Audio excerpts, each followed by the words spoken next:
Bonjour à tous, nous allons aujourd'hui aborder le sujet de la valorisation d'une entreprise, plus spécifiquement d'une TPE ou d'une PME. Concrètement, comment ça marche?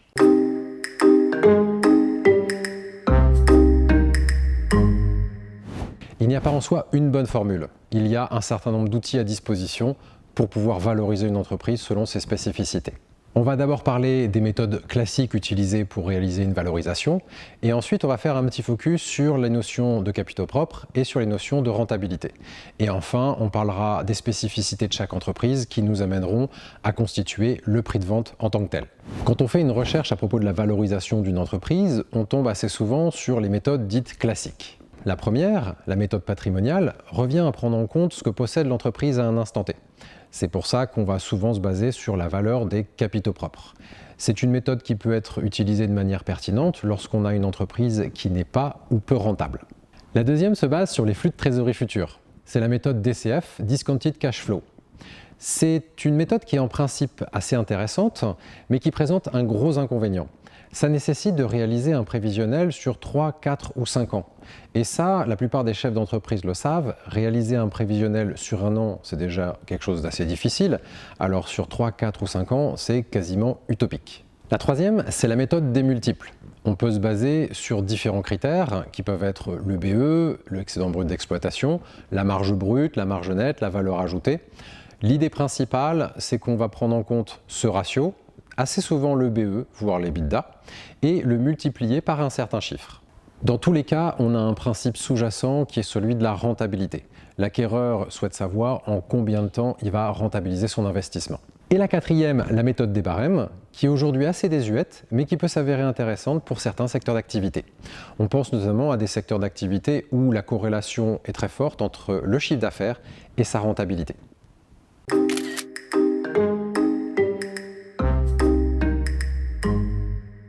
Le problème avec ces méthodes, c'est qu'elles ont été imaginées il y a un certain temps, et à la base, elles ont plutôt été faites pour des structures de taille beaucoup plus grosse que nos TPE et petites PME. Il y a donc cette question de taille, mais il y a aussi le fait que sur les 20 dernières années, les business models et l'environnement ont beaucoup évolué. Souvent, les valorisations sont effectuées à partir d'une pondération de ces différentes méthodes.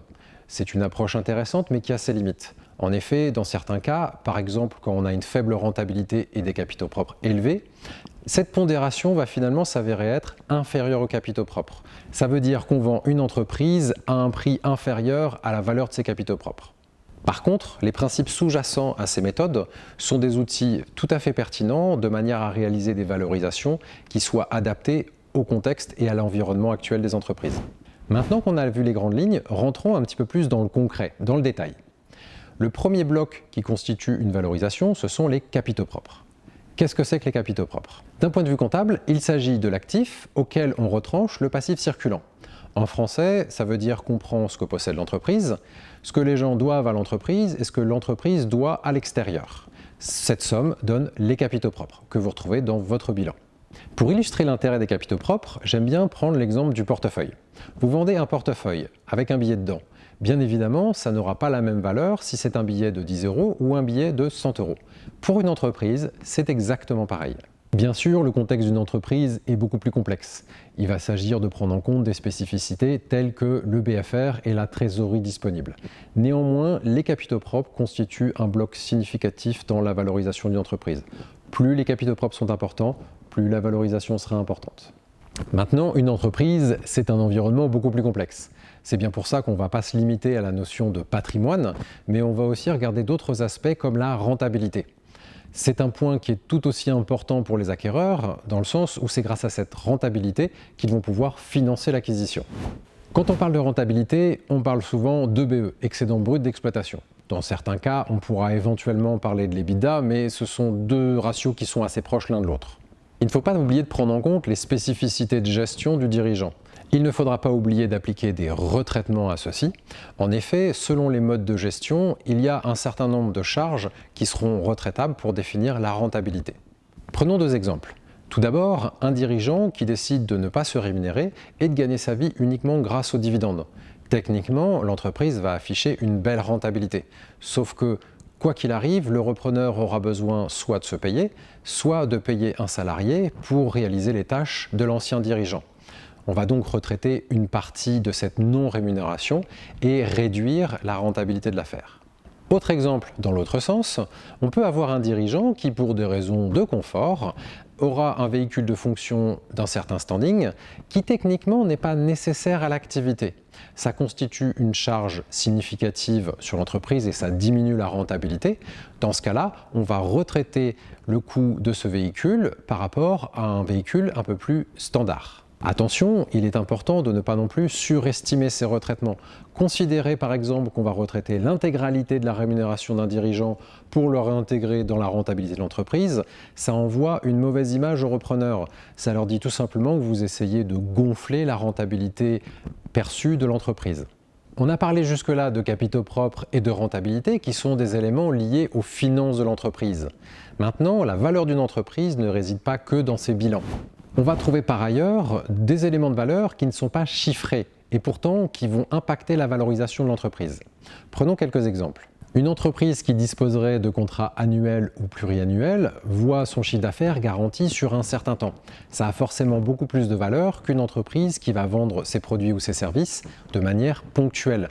Le repreneur a une garantie sur les mois, voire sur les années à venir.